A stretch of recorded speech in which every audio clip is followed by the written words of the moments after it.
सबसे पहले तो देखिए एनडीए की बहुमत के साथ जीत हासिल की है। एनडीए ने 272 का आंकड़ा था बहुमत का और उससे काफी ज्यादा आगे कहा जा सकता है। हालांकि 400 पार का जो नारा दिया गया था वहां तक तो एनडीए नहीं पहुंच पाई, लेकिन 300 के अंदर अंदर सिमट कर रह गई और बहुमत का आंकड़ा पार कर गई है। क्या कुछ कहेंगे, क्या प्रतिक्रिया आपकी?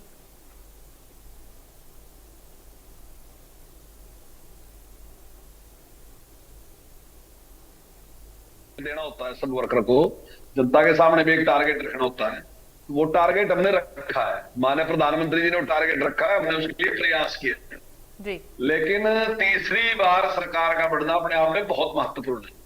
1947 से लेके आज तक ये पंडित जवाहरलाल नेहरू के बाद दूसरी बार ऐसा है कि तीसरी बार सरकार, लगातार तीसरी बार सरकार आई है। जी तो मैं समझता हूँ बहुत बड़ी उपलब्धि है सरकार की कि तीसरी बार सरकार चुन के आना और पूर्ण बहुमत से चुन के आना, तो मैं समझता हूँ एक बड़ी सफलता है। जी कंवरपाल जी, कहा तो यही जा रहा है। देखिए उपलब्धि ये है क्योंकि एक बहुत बड़ी उपलब्धि इसे कह सकते हैं। तीसरी बार सरकार नरेंद्र मोदी के नेतृत्व में बनने जा रही है, बहुत बड़ी अचीवमेंट इसको कहा जा सकता है। लेकिन कहीं ना कहीं निराशा भी यहाँ पर देखी गई है क्योंकि 400 पार का वो नारा जो अब तक पूरा नहीं हो पाया। इस चुनाव में काफी ज्यादा उम्मीदें, काफी ज्यादा तैयारियां भाजपा की ओर से और बाकी जो तमाम सहयोगी दल थे उन सभी की ओर से की गई थी और कहीं ना कहीं एक कॉन्फिडेंस था कि इस बार 400 सीटें तो पूरी हो जाएगी, लेकिन पूरी नहीं हो पाई।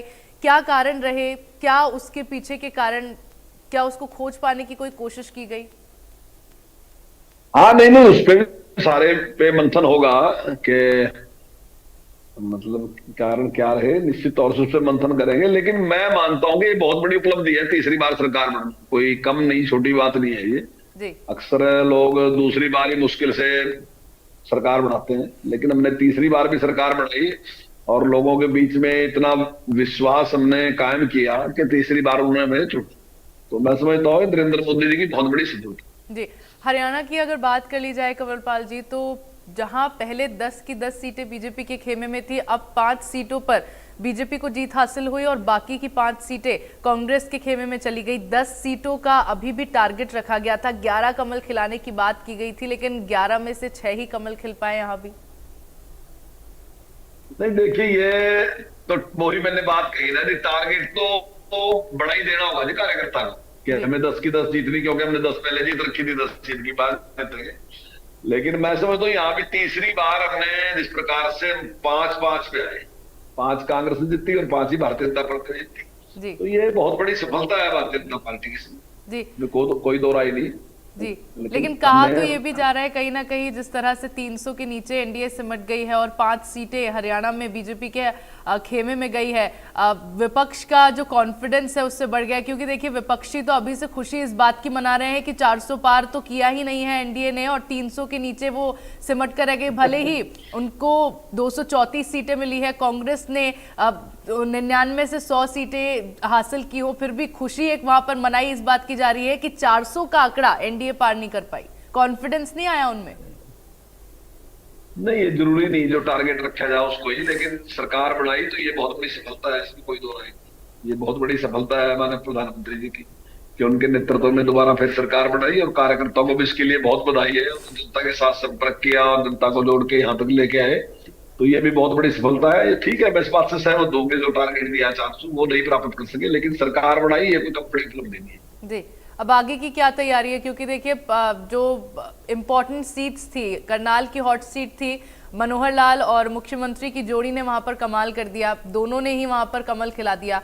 अब आगे प्रदेश स्तरीय बात की जाए तो क्या तैयारी है आप लोगों की? नहीं देखिए, अभी हम मंथन करेंगे, आज भी बैठक है, कल भी बैठक है, अभी हम 2-3 बैठकें होंगी और हर पहलू पे विचार किया जाएगा। और आने वाले टाइम में पूर्ण बहुमत की सरकार हरियाणा में भारतीय जनता पार्टी बने तो निश्चित तौर से इसके लिए मंथन करेंगे और प्रयास करेंगे। और अच्छा काम हमने किया है, लोगों की सेवा अच्छी की है हमने। हमने किसान का भी, गरीब का भी, हर वर्ग का ध्यान रखा और निष्पक्षता से काम किया, तो मुझे निश्चित तौर से पूरी उम्मीद है कि हम तीसरी बार भी भारतीय जनता पार्टी की सरकार के साथ बढ़ेगी।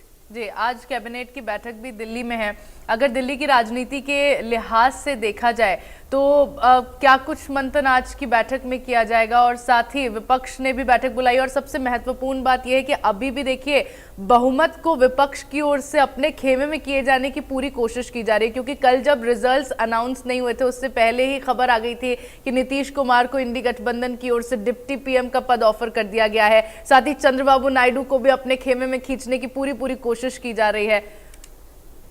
लेकिन ये संभव नहीं है ना जी। हम बहुत पुराने पार्टनर हैं, मिलके काम कर रहे हैं बहुत लंबे टाइम से, और इस प्रकार से इतने बड़े नेताओं को अगर ये सोचते हैं कि हम इस प्रकार की बात कहेंगे तो मैं समझता हूँ कि सम्मान को ठेस पहुंचाने वाली बात है। ये इस प्रकार की ऑफर भी जो है, तो कोई ऐसा थोड़ी है कि इतने सीनियर लोग हैं कोई कुछ भी कहेंगे और वो इनके लिए साथ आ जाएंगे। तो हमारा बहुत लंबे एसोसिएशन है, बहुत लंबे टाइम से हम इकट्ठे काम कर रहे हैं, तो इसमें कोई दम नहीं है इनकी बात में। तो वैसे ही जिस प्रकार की छोटी राजनीति होती है उस प्रकार की राजनीति करने की सोच जी। और देखिए कंवरपाल जी, जिस तरह से कांग्रेस के खेमे में इस बार 5 सीटें आई हैं, उसके बाद कहीं ना कहीं कहा जा सकता है कि कांग्रेस का कॉन्फिडेंस भी एक तरह से डेवलप हुआ है, क्योंकि कांग्रेस का बिल्कुल सुपड़ा साफ करने की तैयारी बीजेपी कर रही थी, हालांकि ऐसा हुआ नहीं। लेकिन अब देखिए आगे विधानसभा चुनाव भी है, तो क्या कहा जा सकता है कि लोकसभा के जो परिणाम सामने आए हैं विधानसभा पर भी उनका कोई असर पड़ेगा? देखिए असर तो पड़ता है, मैं ये तो नहीं कहता ताल का असर बिल्कुल नहीं पड़ेगा, लेकिन अभी जो चुनाव लड़ा है वो सारी पार्टियों ने इकट्ठे बीजेपी के खिलाफ चुनाव लड़े हैं। लेकिन आने वाले टाइम में तो ये सारी स्थिति इस प्रकार की नहीं रहेगी। निश्चित तौर से लोग अपना अपना चुनाव अपने अपने हिसाब से लड़ेंगे। तो मैं नहीं समझता कि आने वाले टाइम में कोई चांस है कांग्रेस के। निश्चित तौर से आने वाले टाइम में जो है वो लीड भारतीय जनता पार्टी से मिलेगी, क्योंकि भारतीय जनता पार्टी अकेली चुनाव यहाँ पे लड़ी है और कांग्रेस सभी पार्टियों को साथ लेके जी। 10 सीटों का टारगेट आपने रखा था, लेकिन फिर भी 5 सीटें ही आपके हाथ लगी। क्या कारण आपको लगते हैं कि रहे होंगे जिसकी वजह से 5 का नुकसान आपको हो गया? नहीं, देखिए इसके बारे में मंथन करेंगे। अगर कहीं कोई हमारे में कमी रही है तो निश्चित तौर से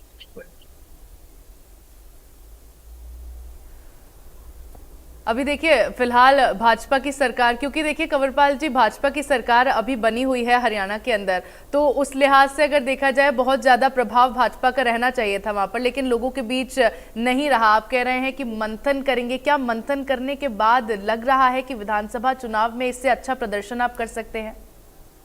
निश्चित तौर से मंथन इसी के लिए करेंगे कि जो अभी हमारा यहाँ रिजल्ट रहा है इसको हम और अच्छा कैसे कर सकते हैं। हम 5-5 पे रहे, 5 पे कांग्रेस, 5 पे बीजेपी रहे, तो निश्चित तौर से हमारा प्रयास ही रहेगा कि आने वाली सरकार भारतीय जनता पार्टी की हो।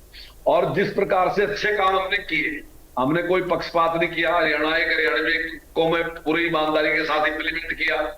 हमने लोगों का विश्वास कायम किया, लोगों का कि भाई किसी के साथ कोई पक्षपात नहीं होगा, उसको काबिलियत के हिसाब से नौकरी मिलेगी, जरूरत के हिसाब से उसकी डेवलपमेंट होगी।